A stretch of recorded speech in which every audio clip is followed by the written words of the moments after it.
तस्मै श्री गुरवे नमः। श्री चैतन्य मनोभीष्टं स्थापितं येन भूतले स्वयं रूपकदामह्यं ददाति सुभ्रान्तिकम् आददानसुनं दन्तरिदं याचे पुनः पुनः श्रीमद्रूपपदाम्बोजधूलिस्यां जन्म जन्मनि अनर्पितचरिं चिरात् कर्णावतीर्णा कलौ समर्पयितोन्नतजुलसां स्वभक्तिश्रियम् हरिपुरटसुन्दरद्युति कदम्बसन्दीपितः सदा हृदये कन्दरे स्फुरतुवाशिचिनन्दना सर्वतमस्मदे गुरुपाद पद्मनिभृतां गुरु शिष्य भक्तिदांत नारायण गोस्वामी महाराज जी के अभय चरणारविंदों में अनंत कोटि दंड प्रणाम अर्पण करता हूँ। उपस्थित रहने पास सन्यासी शिष्य भक्तिदांत रहनी महाराज नाम निष्ठ संत श्री अनिरुद्धदास प्रभु जी समस्त वैष्णव के चरण में था दंड प्रणाम अर्पण करते हुए गुरु पाठ में प्रार्थना करता हूँ। Hare Krishna. So which is the verse today? Can anyone tell me? Adi Leela, second chapter, second verse? I'm not wrong. Hare Krishna. I'll begin from Adi Leela, chapter 2, verse 2. Krishnot Kirtana Ganartana Kala Patho Jani Bhrajita सद्भक्तावली हंस चक्र मधुपा श्रेणी विहारास्पदम कर्णानंदी कलध्वनिर्वहतु मे जिह्वा मरुप्रांगणे श्री चैतन्य दयानिधे तव लसत् लीला सुधा स्वर्धुनी. O my merciful Lord Chaitanya, may the nectarian Ganges waters of your transcendental activities flow on the surface of my desert-like tongue. Beautifying these waters are the lotus flowers of singing, dancing, and loud chanting of Krishna's holy name, which are the pleasure abodes of unalloyed devotees. These devotees are compared to swans, ducks, and bees. The river's flowing produces a melodious sound that gladdens their ears. Our tongues always engage in vibrating useless sounds that do not help us realize transcendental peace. The tongue is compared to a desert, because the desert needs a constant supply of refreshing water to make it fertile and fruitful. Water is the substance most needed in the desert. The transient pleasure derived from mundane topics of arts, culture, politics, sociology, dry philosophy, poetry, and so on is compared to a mere drop of water, because all those topics have a qualitative feature of transcendental pleasure. They are saturated with the modes of material nature. Therefore, neither collectively nor individually can they satisfy the vast requirements of the desert-like tongue. Despite crying at various conferences, therefore the desert-like tongue continues to be parched. For this reason, people from all parts of the world must call for the devotees of Lord Chaitanya Mahaprabhu, who are compared to swans swimming around the beautiful lotus feet of Chaitanya Mahaprabhu, or bees humming around his lotus feet in transcendental pleasure, searching for honey. The dryness of material happiness cannot be moistened by so-called philosophers who cry for Brahman, liberation, and similar dry speculative objects. The urge of the soul proper is different. The soul can be solaced only by Mahaprabhu and his many bona fide devotees who never leave the lotus feet of the Lord to become imitation Mahaprabhu, but all cling to his lotus feet like bees that never leave a honey-soaked lotus flower. Lord Chaitanya's movement of Krishna consciousness is full of dancing and singing about the pastimes of Lord Krishna. It is compared herein to the pure waters of the Ganges, which are full of lotus flowers. The enjoyers of these lotus flowers are the pure devotees, who are like bees and swans. They chant like the flowing of the Ganges, the river of the celestial kingdom. The author desires such sweetly flowing waves to cover his tongue. He humbly compares himself to materialistic persons who always engage in dry talk from which they derive no satisfaction. If they were to use their dry tongue to chant the holy names of the Lord, Hare Krishna, Krishna Krishna, Hare Hare, Hare Ram, Ram Ram, Hare Hare, as exemplified by Lord Chaitanya, they would taste sweet nectar and enjoy life. Jai Jai Shri Chaitanya Jai Nityananda Jaya Advaita Chandra Jaya Gaura Bhakta Vrinda. All glories to Lord Chaitanya Mahaprabhu, Lord Shri Nityananda, all glories to Advaita Chandra, all glorious devotees of Lord Gauranga. तृतीय श्लोकेरार्थ करी विवरण वस्तु निर्देश रूपमंगलाचरण. Let me describe the meaning of the third verse of the first 14. It is an auspicious vibration that describes the absolute. यदद्वैतं ब्रह्मोपनिषदि तदपि अस्य तनुभा य आत्मानन्तर य आत्मान्तर्यामी पुरुषैति सो अस्यां शरीरवा षडैश्वर्यः पूर्णो यज्ञ भगवान् स स्वयमयं न चैतन्यात् कृष्णात् जगति परतत्त्वं परम्याम्. When what the Upanishads describe as the impersonal Brahma is but the effulgence of his body, and the Lord, known as the Super Soul, is but his localized plenary motion. Lord Chaitanya is the Supreme Personality of Godhead, Krishna himself, full with six opulences. He is the absolute truth, and no other truth is greater than or equal to him. The compilers of the Upanishads speak very highly of the impersonal Brahma. The Upanishads, which are considered the most elevated portion of the Vedic literatures, are meant for persons who desire to get free from material association and who therefore approach a bona fide spiritual master for enlightenment. The prefix Upa indicates that one must receive knowledge about the absolute truth from a spiritual master. One who has faith in his spiritual master actually receives transcendental instruction. And as, and as and as his attachment for material life slackens, he is able to advance on the spiritual path. Knowledge of the transcendental science of Upanishads can free one from the entanglement of existence in a material world, and when thus liberated, one can be elevated to the spiritual kingdom of the Supreme Personality of Godhead by advancement in spiritual life.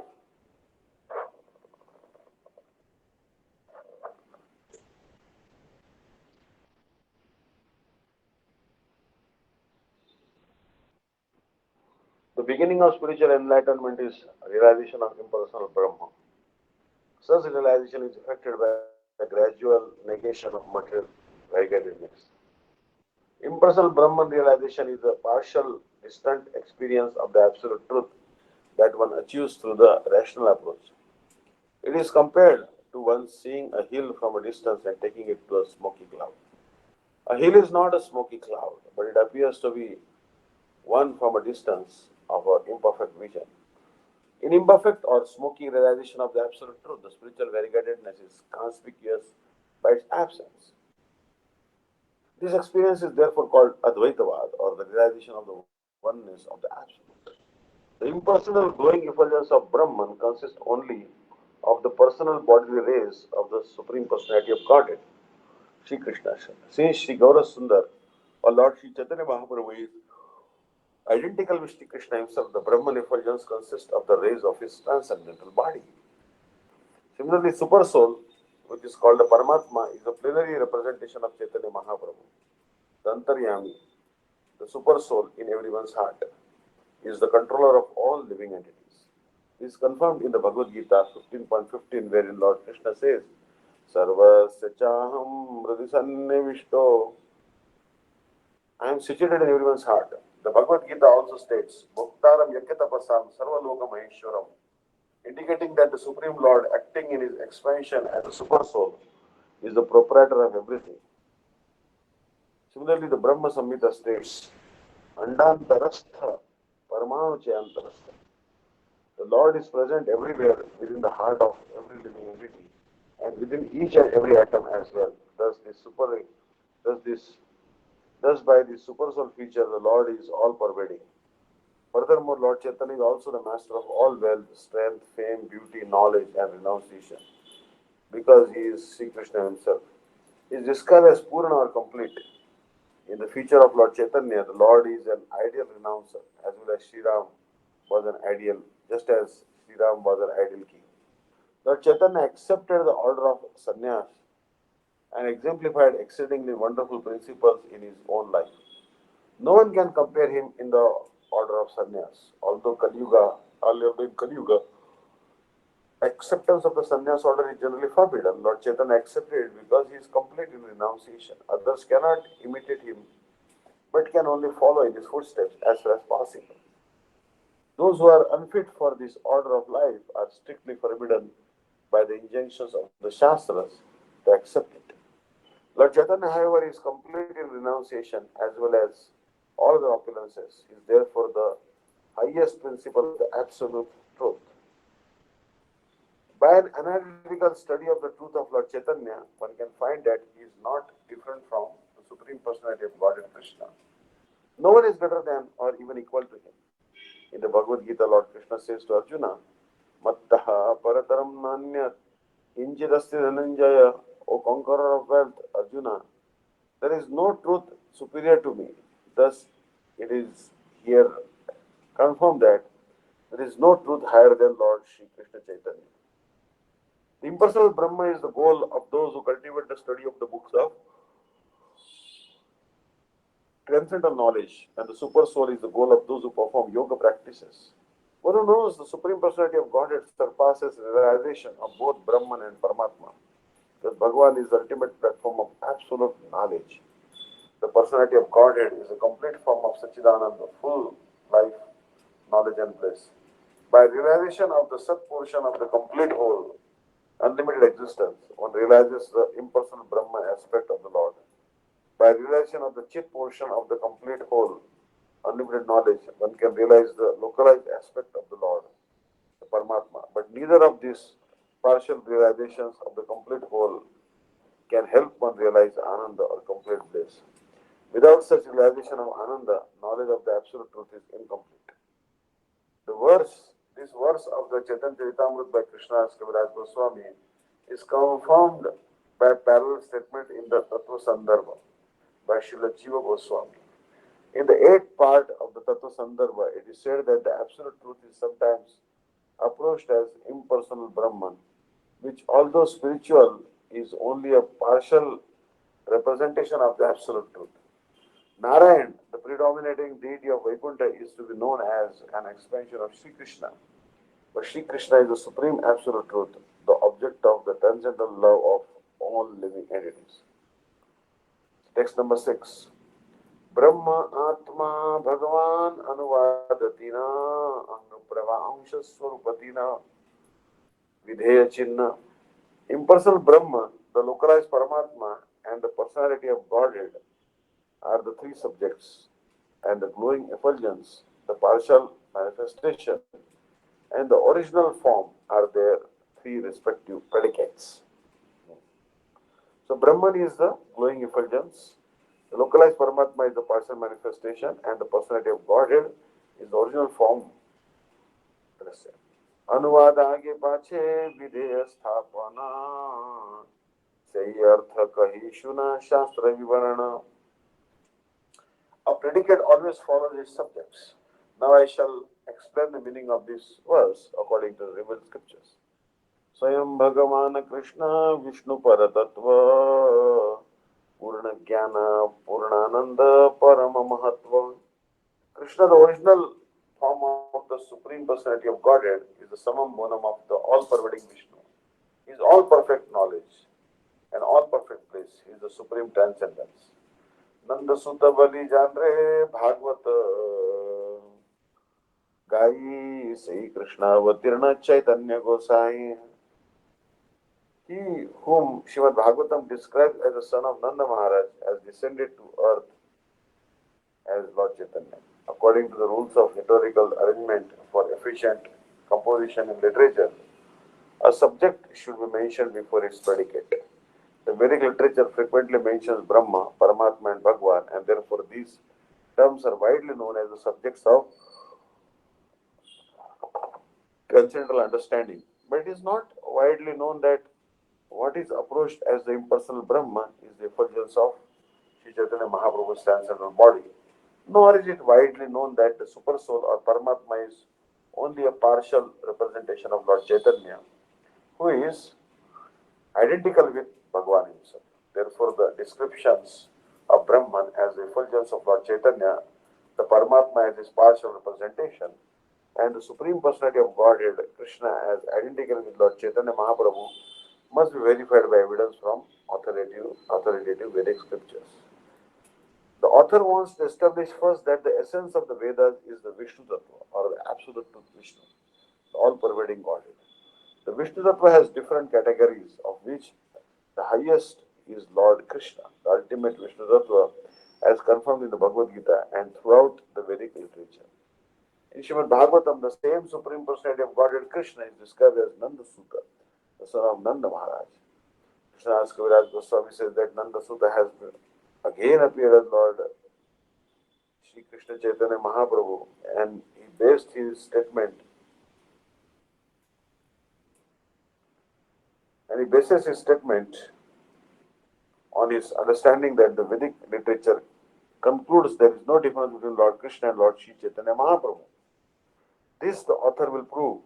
If it is thus proved that Sri Krishna is the origin of all tattvas, truths, namely Brahma, Paramatma and Bhagavan, and that there is no difference between Sri Krishna and Lord Sri Chaitanya Mahaprabhu, it will not be difficult to understand that Sri Chaitanya Mahaprabhu is also the same origin of all tattvas. The same absolute truth as he is revealed to students of different realization is called Brahma, Paramatma and Bhagavan. प्रकाश विशेषते धरे तीन नाम ब्रह्म परमात्मा स्वयं भगवान. In terms of his various manifestations, he is known in three features called the impersonal Brahma, the localized Paramatma, and the original personality of Godhead. Srila Jiva Goswami explained the word Bhagavan in his Bhagavad Sandarbha. The personality of Godhead, being full of all conceivable and inconceivable potencies, is the absolute supreme whole. Impersonal Brahma is a partial manifestation of the absolute truth, realized in the absence of such complete potencies. The first syllable of the word Bhagavan is Bha, which means sustainer and protector. The second letter Ga means leader, pusher, and creator. Va means dwelling. All living entities dwell in the Supreme Lord, and the Supreme Lord dwells within the heart of every living entity. Combining all these concepts, and the word Bhagavan carries the import of inconceivable potency in knowledge, energy, strength, opulence, power, and influence, devoid of all varieties of inferiority. Without such inconceivable potencies,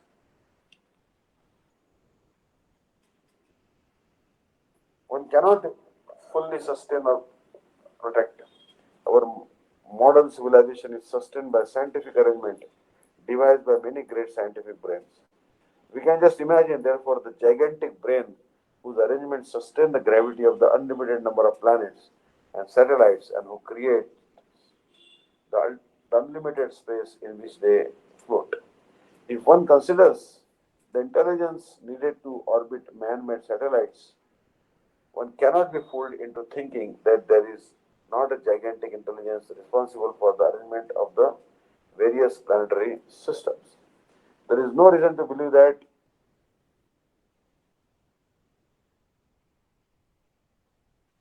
all the gigantic planets float in space without the superior arrangement of a superior intelligence. The subject is clearly dealt in the Bhagavad Gita 15.13, where the Supreme Personality of Godhead says, I enter into each planet and by my energy they stay in orbit. Were the planets not held in the grip of the Personality of Godhead, they would, have, they would all scatter like dust in the air. Modern scientists can only impractically explain the inconceivable strength of the Personality of Godhead. The potencies of the syllables bha, ga, and va apply in terms of various different meanings. Though his different potent agents, the Lord protects and sustains everything, but he himself personally protects and sustains only his devotees. Just as a king personally sustains and protects his own children while entrusting the protection and sustenance of the state to various administrative agents, the Lord is the leader of his devotees, as we learn from the Bhagavad Gita, which mentions that the personality of Godhead personally instructs his loving devotees how to make certain progress on the path of devotion and thus surely approach the kingdom of God. The Lord is also the recipient of all adoration offered by his devotees, for whom he is the objective and the goal. For his devotees, the Lord creates a favorable condition for developing a sense of transcendental love of Godhead. Sometimes he does this by taking away a devotee's material attachments by force and baffling all his material protective agents. For thus, the devotee must completely depend on the Lord's protection. In this way, the Lord proves himself the leader of his devotees. The Lord is not directly attached to the creation, maintenance, and destruction of the material world, for he is eternally busy in the enjoyment of transcendental bliss with paraphernalia composed of his internal potencies. Yet, as the initiator of the material energy, as well as the material potency, the living beings, he expands himself as the Purusha avatar, who are invested with potencies similar to his. The Purusha avatars are also in the category of Bhagavad Tattva because each and every one of them is identical with the original form of the Supreme Personality of Godhead. The living entities are his infinitesimal particles and are qualitatively one with him. They are sent into this material world for material enjoyment, to fulfill their desires, to be independent individuals. But still, they are subject to, but still they are subject to the supreme will of the Lord. The Lord equips himself in a state of super soul to supervise the arrangements for such material enjoyment. The example of a temporary fair is quite appropriate in this conception. If the citizens of a state assemble in a fair to enjoy for a short period, the government deputes a special officer to supervise it. Such an officer is invested with all the governmental power and therefore is identical with the government. When the fair is over, there is no need for such an officer and returns home. The Paramatma is compared to such an officer. The living entities are not all in all. They are undoubtedly parts of the Supreme Lord and are qualitatively one with Him. Yet they are subject to His control. Thus they are never equal to the Lord or one with Him. The Lord who associates with the living being is the Paramatma or Supreme Living Being. No one therefore should view the tiny living beings and the spiritual living being to be on an equal level. The all-pervading truth that exists eternally during the creation, maintenance, and annihilation of the material world, and in which the living beings rest in trance, is called the impersonal Brahman. Now, this is a very nice sloka.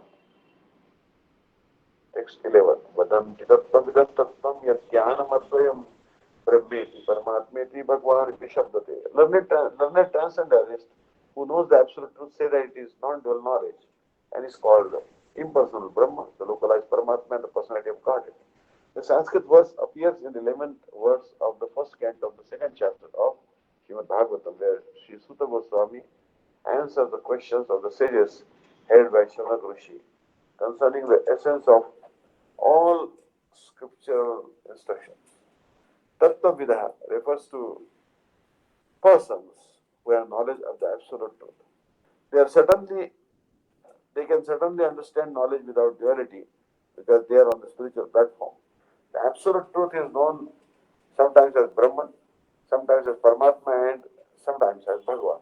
Persons who are in knowledge of the truth know that one who tries to approach the absolute truth simply by mental speculation will ultimately realize the impersonal Brahma.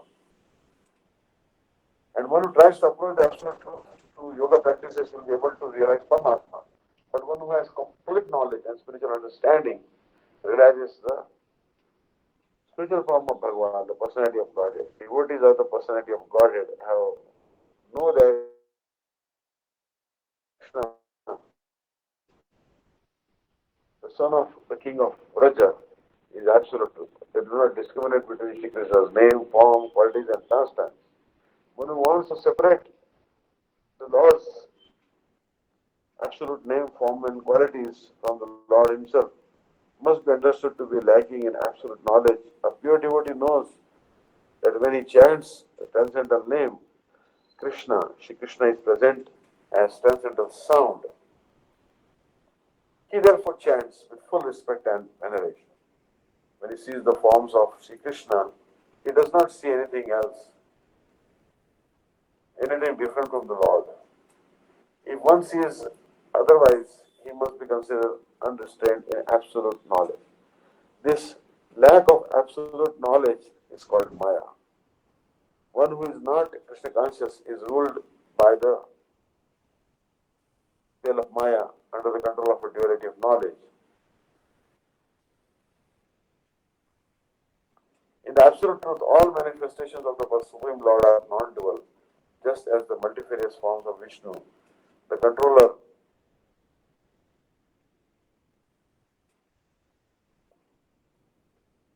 So here,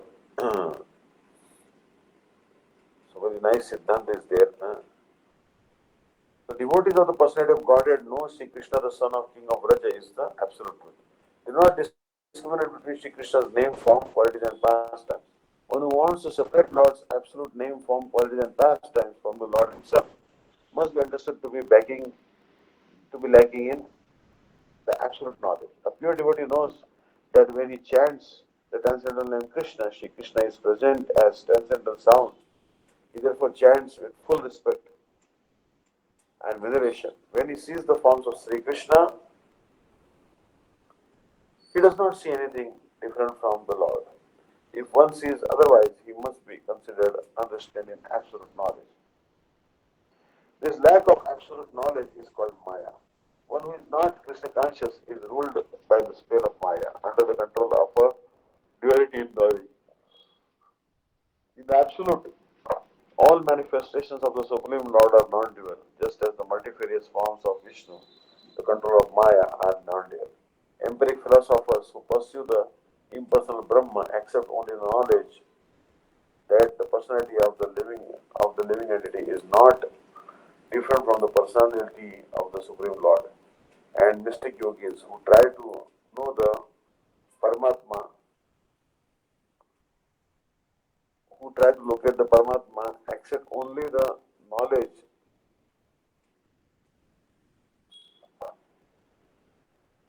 that the pure soul is not, super soul is not different from the super soul. The absolute conception of a pure devotee, however, includes all others. A devotee does not see anything except in its relationship with Krishna, and therefore his realization is the most perfect of all. Taharangara Shuddha Kirana Mandala Upanishta Kahe Tandre Brahma Sunirmala. When the Upanishads call the transcendental impersonal Brahma is the realm of the glowing effulgence of the Supreme Person. Three mantras of the Mundaka Upanishad 3.2.9, 2.2.9 and 11 give information regarding the bodily effulgence of the Supreme Personality of Godhead. They state, in the spiritual realm beyond the material coverings is the unlimited Brahman effulgence, which is free from material contamination. That effulgent white light is understood by transcendentalists to be the light of all lights. In that realm, there is no need of sunshine, moonshine, fire, or electricity for illumination. Indeed, wherever illumination appears in the material world is only a reflection of that supreme illumination. The Brahman is in front and in the back, in the north, south, east, and west, and also overhead and below. In other words, that square, in other words, that supreme Brahman effulgence spreads throughout both the material world and spiritual skies. Hare Krishna. Thank you, devotees. I'm a little tired today, so I'll end class early today. Thank you so much. See you next Friday. And also, there'll be also, meanwhile, Madhurya Academy class after a couple of days. Thank you so much. Vancha Kalpataru Vaishya Kripa Vaishnavya Namah. Dandavat. Hare Krishna. Hare Krishna Maharaj, Dandavat Pranams. Thank you for that. Ananya Mohan Prabhu. Jai Diwani, please. Thank you, Hare Krishna.